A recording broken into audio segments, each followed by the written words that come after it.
கண் திறந்த மாரியம்மன், பக்தர்களை அதிசயத்தில் ஆழ்த்திய அம்மன். கோவையில் திடீரென கண் திறக்கப்பட்டு காட்சியளித்த அம்மன் சிலையால் பக்தர்கள் பரவசம் அடைந்தனர்.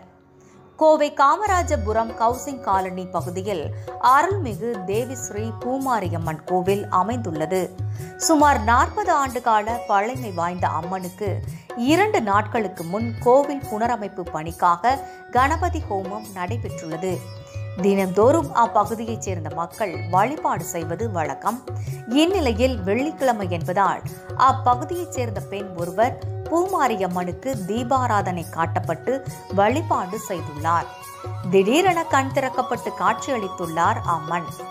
இதனால் அப்பகுதியைச் சேர்ந்த மக்கள் ஏராளமானோர் அம்மனை தரிசிக்க குவிந்தனர். திடீரென மாரியம்மன் கண் திறக்கப்பட்டதினால் பக்தர்களிடையே பரவசத்தில் ஆழ்த்தியது.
Banner.